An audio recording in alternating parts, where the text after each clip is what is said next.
Mm. Mm.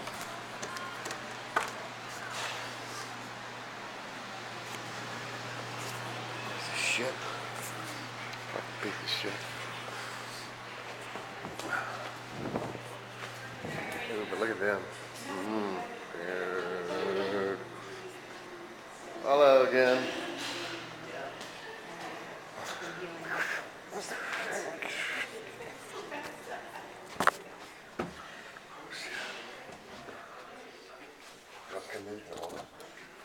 Yeah, I had a handful of the gals. The Austin music scene, it's pretty vibrant. It's not incredibly huge, but a lot of the women had, we had similar circles of friends. And Hydra, who the championship trophy is named after, I went to high school with her.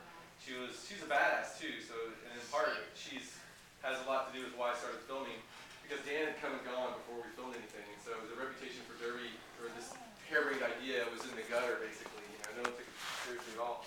But I went to a benefit. I just went to a show at the benefit, and I saw Hydra there. And she was valedictorian from my high school. She graduated magna cum laude from University of Texas with a hydrology degree, a master's, and she works for the U.S. Geological Survey, and she's a state champion handball player. So it's like, wow, if she's involved, then something's here. So I just started filming. Well, and then once they split, how did that affect your access to what was going on? Well, we had filmed for 2 years before that, and whenever we did an interview, and I would tell everyone, that whatever you tell me, nobody's going to see this. I'm not going to use your answers to create questions, and then go, oh, she said this, and when I would interview, if I were interviewing you, you would not hear me ask you any question like that. So it was just a matter of building up trust. There were certainly people that didn't want us to keep filming after the split. Heather, one of the CEOs, just wanted it. She likes everything to be smooth and happy, and she's like, oh, I wish it would just ended after the game, and just ended there. Which, would only been a year to shoot for that instead of 5 years to shoot for this. So you just don't ever know what you're getting yourself into. And the story wasn't done. We could tell that the story wasn't finished. And then even after the split, the Texas Roller Girls had all the momentum, and the other league was sort of in the dust. But we had to wait around to afford them the chance to recover as well. So we wouldn't leave it just with someone destroyed and someone riding high to see what they kind of shake out. Yeah. So you shot for 5 years, you said? Yes. Starting in 2001? 2001, yeah. Okay. And we had 550 hours of footage. I got to watch about 425 hours personally. It took about 6 months. Yeah. I'm still watching it. No, I'm still watching raw footage out, so it's doing a lot. Did you give your editors a lot of beer? Yeah, a lot of weed. Weed helps a lot. You might get to say that though. You would get really mad about how they were portrayed. Did they feel like they were portrayed inaccurately? No, well, you know what? There was a lot of hostility leading, even before our world premiere. We had our world premiere at South by Southwest at the Paramount Theater. There were 600 people there. It's this huge, beautiful, theater, where I imagine Abe Lincoln was killed or something. And the theater manager had the bright idea to seat one league here, bride and groom seating, and the other league here. Just like she didn't tell anyone, she just asked and did it, which turned out really badass because it was like, yay, boo, boo, yay! And we were in the middle going, fuck.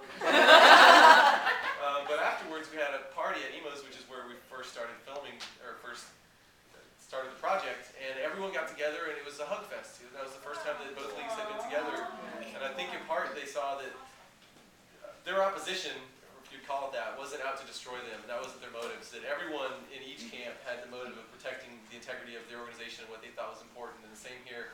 So it wasn't an attempt to destroy. But there was one woman, and I'll leave her nameless.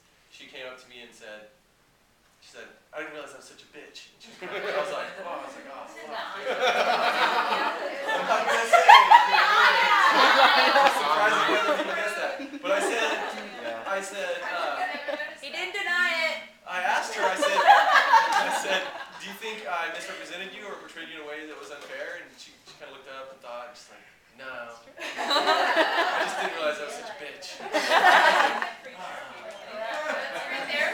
Ability for self-reflection is really key.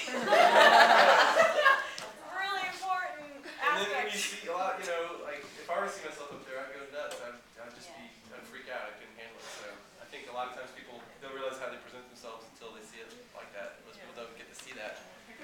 With much as it has. I mean, you know, we're up to Rule Set 4 now, really ingrained leadership to it. What do these girls think about that? I mean, this is something that's become a legitimate sport now. It's not. It's what they wanted, you know. A lot of them wanted this. A lot of them, when there was fake fighting in the beginning, from the get-go, there was a camp that was like, we don't want that. We want it to be sport. And there was a camp that's like, we want it to be just entertainment and crazy fun and stuff. I mean, Hydra, the skater, she was one of the first ones to say, let's try to get this in the Olympics, and that'd be cool. I mean, it's a long uphill battle for that, but you see that the way they've unified the rules and everything else, that they could be on a trajectory to perhaps do that someday. Yeah.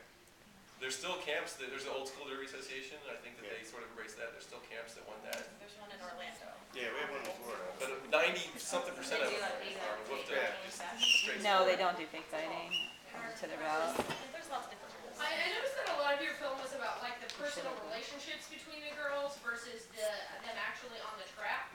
And so I was just wondering kind of why you chose that or how that kind of worked out. Well, with these kind of things, like you're looking for a story and the story finds you, or you know, you find it in editing or just over the duration. We thought we would film something that was just sort of this rock and roll fun time, you know, like, and it gets really tense. If you've been through a split, you know, Welcome to it's really Derby. personal and touches nerves and things. And I'm glad there's a little uptick on the end, you know, the momentum, and you saw what everyone was fighting for, that, you know, they were passionate about, and there's a reason for that, and it gave birth to all of this.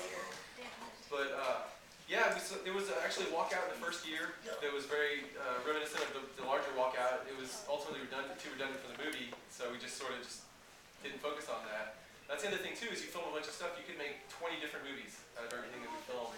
And this is where the story was. You know, the story was about the birth and the near destruction and then the Phoenix Rises kind of thing.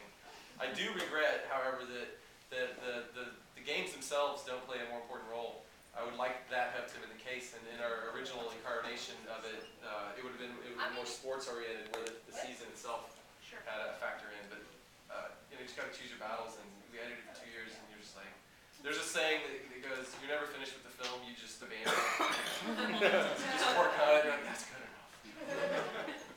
Do you have plans of making a follow-up?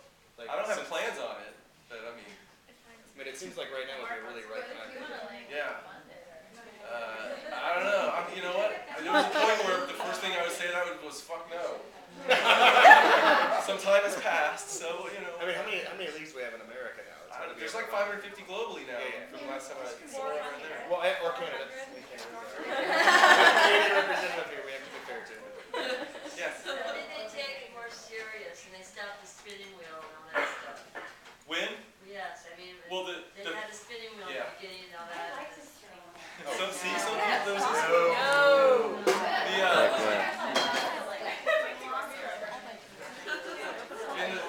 I like the boots design. in the first game, they actually tried to plan fights. I'm sort of answering your question. I'll make sure I answer it. But they tried to plan fights, and they ended up like this. They're like, you know, and it just didn't work. And they even tried to plan when the fights would happen. They never, ever, even with that taken into account, they never once predetermined the score or said you score here, you score there, or this team wins, that team wins. That part was always completely legit. I think it was season 2 or 3 that it was post-split actually. The split kind of did that, and they were each searching for their own identity. The one with the bank track, and they kept the theatrics, and the other was like it was the flat track group was more oriented by the leadership to the sporting side of it. That was they had sort of coalesced over here around the sport, you know, and then so a lot of the women that had, you know, they preferred one or the other. That's sort of where they gravitated towards.